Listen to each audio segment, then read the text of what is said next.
Coogs House. It's been a while since we've been back at Locked On Cougs, but we've got some new Houston Cougars to help usher in the Willie Fritz era.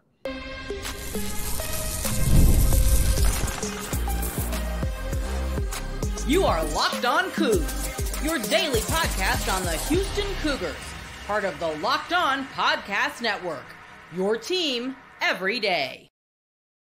Welcome to Locked On Cougs, daily podcast about your Houston Cougars. I'm your host, Houston-born teacher and coach Parker Ainsworth. And whether you're a Houston fan or just a hater who came to step by, thank you for making Locked On Cougs your first listen of the day. If you want to join the conversation but don't know what to say, tell us what your barbecue meat of choice is. Are you a ribs person, pork rib, beef rib, a brisket, a chicken, I guess, a sausage, whatever you pick. Tell us in the comments down below. Today's show is brought to you by Game Time. Last minute tickets, lowest prices, guaranteed. More on that in a moment. We have all kinds of big things to talk about. I'll talk about the class of 2025 that Willie Fritz is putting together.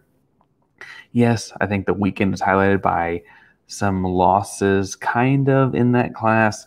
We got to talk about all the players that have been added to this class since the last time we sat down to talk. So we'll look at a few of the big ones from June, then a few of the losses and kind of why I'm not super concerned about the losses right now, and then kind of talk about this class as a whole. First, big wins up front for Willie Fritz and staff. They pulled in 3 offensive linemen since we talked last.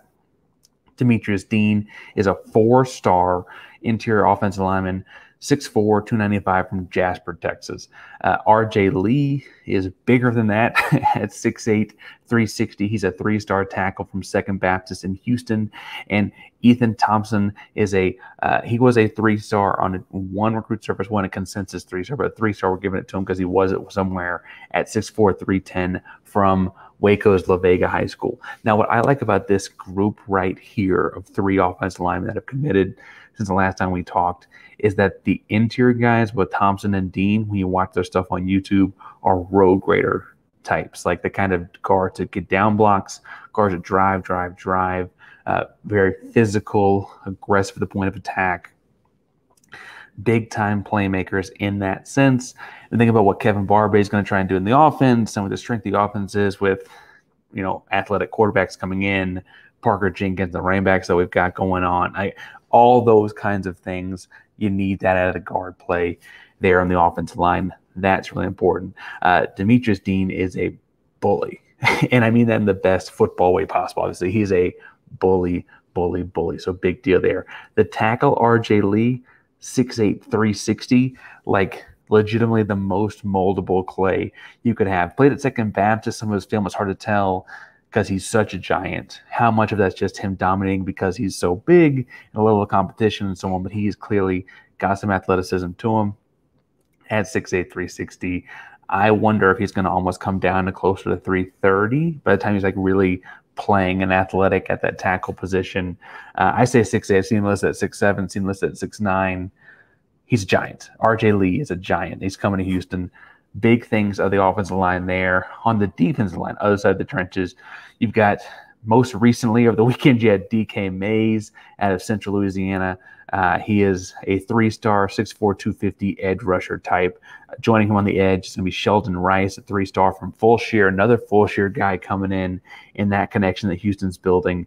And then Carmello Brooks comes in as a 6'3", 255-pound defensive lineman from Katie's Paytel High School. Now, I have to say, out of these guys, I kind of like the focus on bigger edge-type bodies, the 6'3s, the 6'4s, the 230s, the 250s, kind of putting strength there at the edge, because what Houston's going to do in this kind of quasi 3-4, 4-3 combination look of things is going to need some just kind of like generic big athletes at that edges to kind of make sure you don't give up the edge as far as outside runs and sweeps, but also rush the passer.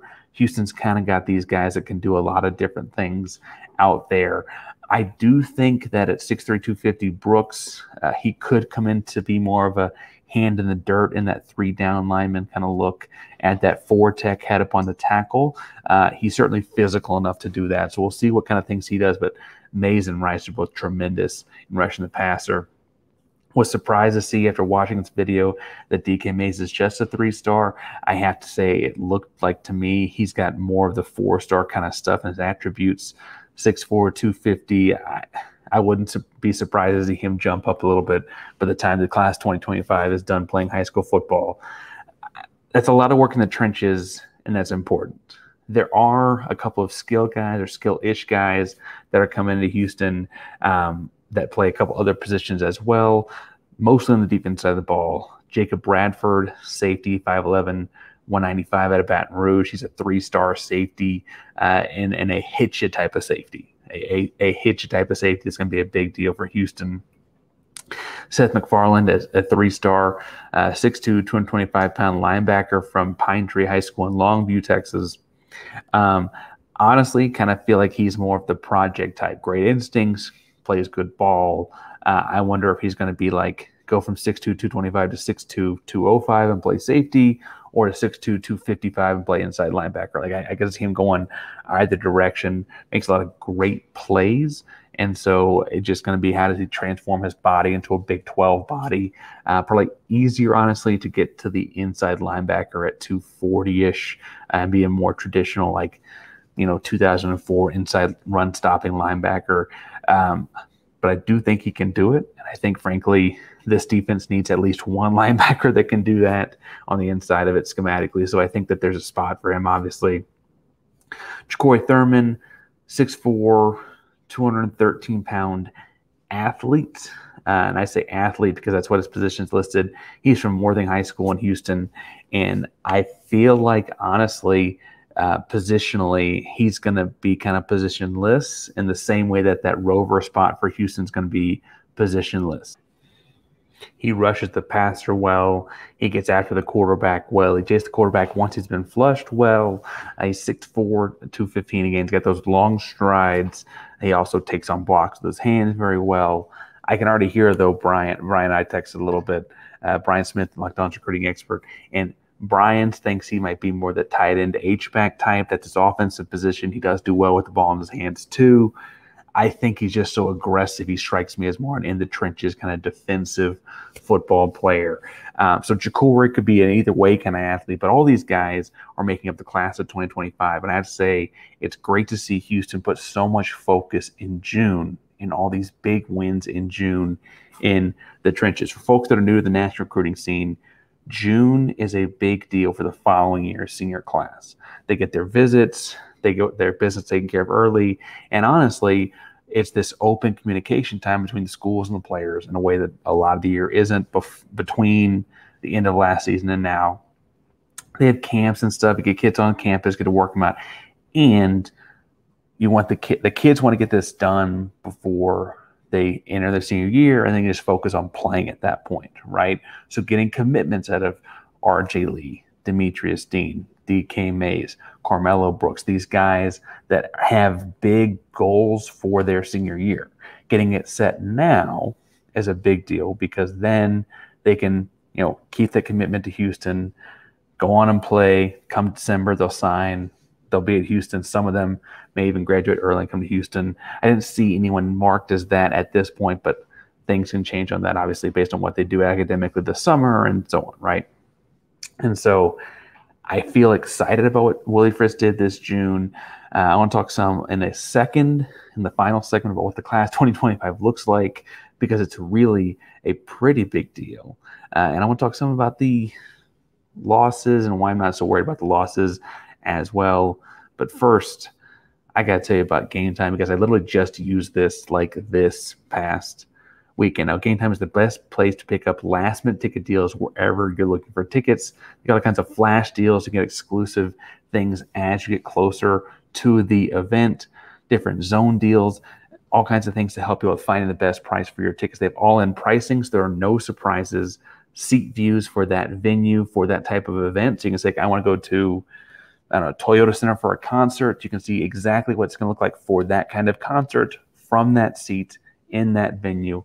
Great deals. Got the lowest price guarantee. They'll refund you with a credit of 110% of the difference between your ticket and a ticket that's cheaper in the same section and row if you find it somewhere else.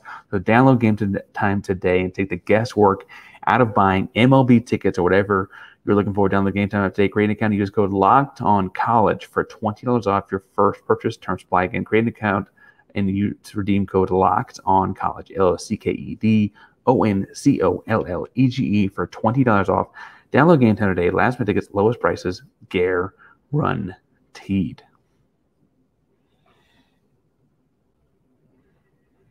Okay, so June went very well for the Houston Cougars. June went very well for Willie Fritz. I don't want to act like it was all roses. There were some guys that committed elsewhere in the course of June that I kind of thought Houston had at least an outside shot at, if not a direct, like they have a real, why aren't they getting this guy? Right? Kevon Carter, linebacker from Wagner in San Antonio. He committed to Texas State. It's like their highest ranked recruit by Lies, a 3-star linebacker. I thought Houston had a real good chance of getting him. Houston one of the only Power Fives to offer the kid. Obviously, as a high-ranking recruit that went to Texas State, did surprise some people. I think it's a close-to-home kind of thing. Why he didn't pick UTSA, I'm not in the weeds there, but I thought Houston had a real good shot at him. No avail. Raheem Hutchins, Shadow Creek Pearland, right? We've seen the connection that Houston's made with Shadow Creek the last couple of years, especially the connection that Willie Fritz's staff seems to have been making with that high school and pulling guys out. Hutchins committed to Memphis. Have to be honest, Houston is a Power 5 that had a big leg up on Memphis and getting him to stay home and play with buddies, etc., etc., etc. Kid I really liked, linebacker defensive player, some edge rushing kind of stuff. Kobe Foreman, Richardson Berkner. I thought Houston had the inside track on him. I liked him a lot. Was getting excited about seeing him in Houston Cougar Red. He committed to Oklahoma State. So Big 12, Power 5. He's going to be Power 4, I guess. He's going to be in your conference. That's no fun.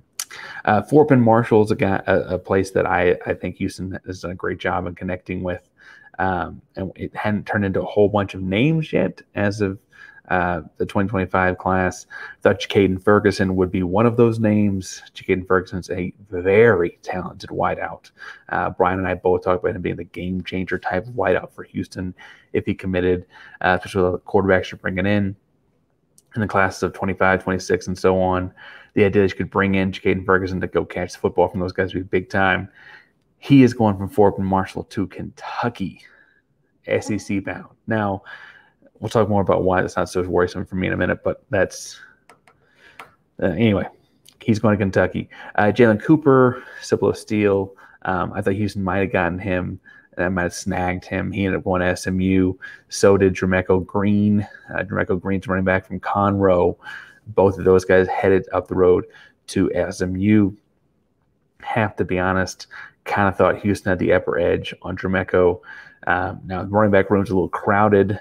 Maybe he thought I can go play at SMU right away or something like that. Whatever the case may be, I feel like that's one that was a letdown for sure, right? Biggest letdown of the week last week was Corey Watson, wide receiver from Shadow Creek, committing to Baylor. Corey Watson would have been the highest ranked offensive player coming in next season, or in the 2025 class for Houston. Has connections to a bunch of different guys Houston is pulling in. And again, Shadow Creek's a school you thought you had connections with ahead of time here, right? Going to Baylor, a conference rival, nearby, but not as nearby to his house, right? Lots of issues with that one. Now, I tweeted this out when Corey committed, but I want to reiterate the point here that the reason I'm not super concerned about several of these guys is honestly that these commitments are made in June, early July, whatever. And then signing day comes in December. And then, frankly, there's a later signing day in February. And so these guys have, frankly, kind of a long time to sit on this decision. And frankly, I kind of wonder if some Fritz magic happens this season Do you see some of these things change? I think we all understand that Willie Fritz is the right hire, and is it going to help improve this program a lot? Do you have Raheem Hutchins wanting to see it play out? Do you want him does he want to see something happen before he stays?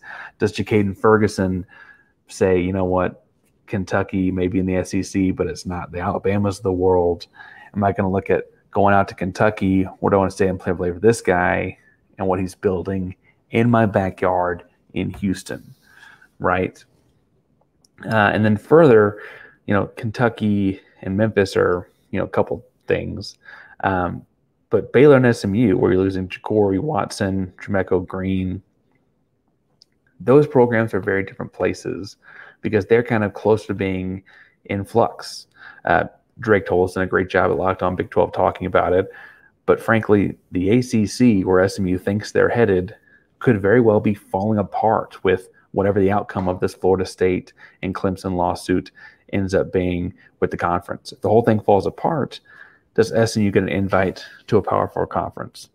Well, if they don't get an invite to a Power 3 conference at that point, does Tremeco Green want to go play non-power football?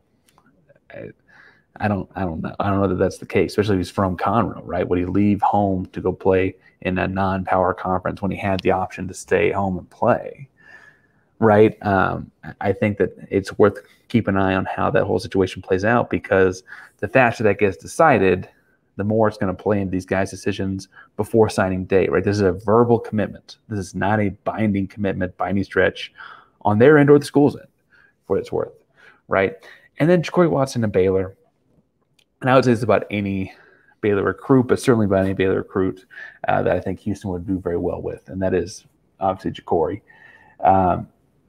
Baylor heads into a season where it would be really, really eye-opening if they did anything besides stink. I was surprised they did not fire Dave Aranda last season. Houston beat them last season and still fired their own coach, right? I think a lot of people across the country are surprised that that's still going in the direction it's going. It stands to reason that whole thing could blow up as early as mid-season in Waco, right? And so if suddenly things are changing in Waco, well, does the new staff have the same rapport with Ja'Cory? We know Coach Bell here at Houston has a pretty good connection with him, same way that a lot of those Baylor guys do, right? We've seen people flip for less before, right? And so I'm not closing the book on Ja'Cory, and obviously him being a Houstonian, I don't necessarily want to go wish him ill either. But I do think it's interesting that, he chose Baylor, presumably for some large NIL deal people are talking about on the internet, over Houston, when I would argue that Baylor's in a much more precarious position getting into the season next year, and he may not know who the coach that's going to be there when he's playing there, right? He may think it's Dave Aranda. He may get recruited by Aranda's staff, and that whole thing could be cleaned out by Christmas. And is he going to be committing to, or he's going to be signing with, I should say, the same people that he committed to? Meanwhile, the Pearland connection, Shadow Creek connection to Houston is very real. Meanwhile, Fritz is here and turning this thing around. Meanwhile, it's in his backyard. We're at home, right? All those things play into where I'm not super worried about him going to Baylor, because I don't know that it's going to play out that way. Further, if it does, I'm confident what Fritz has going. And do I want these super talented wide receivers like Ja'Cory Watson? Yes. Am I going to take the Demetris Deans of the world and get the 4-star interior lineman instead? Yeah. If they had to put resources into one or the other, I understand why that was more important looking at Big 12 play. Right now, I say all that to say that Ja'Cory is a game changer. I'm just not sure that that's a set-in-stone decision yet. And that's why I'm not super worried about it. And I want to talk about why the class 2025 has me so optimistic in a moment. But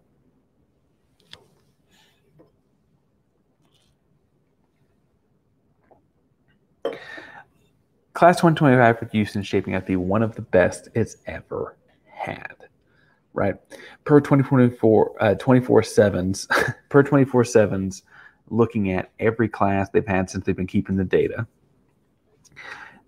Presently, this would be the second highest class for the University of Houston. Now, admittedly, right, the first class had Ed Oliver in it, right? That's a big deal. That's a very big difference, right? And a headliner like Ed Oliver would really catapult this class. But also, they began keeping this kind of data post-Fall of Southwest Conference. We know what that story is like, right? And I have to say that is an interesting look at how Houston's continue to climb their way out of the hole that was put them in the mid-90s, right? Now, there are still lots of offers out there. They got a 3-star offensive tackle from North Shore named Jordan Fields. I want that guy. 6'4", 265, a little thin for a tackle. I don't care. Get him to campus. Build the North Shore connection, right? He's a great football player. If he can start at North Shore, we can work with him here. Trust me. Devin Oliver, 3-star defensive lineman, 6'4", 270 from Bossier City in Louisiana. Bring him. Get him to campus. Get him on campus. Get him committed, right? Big dude, right? They have these kinds of guys out that they continue to bolster the class before the start of the football season and before signing day. So the class can still get better, and it's one of the best that they've ever had on campus, right?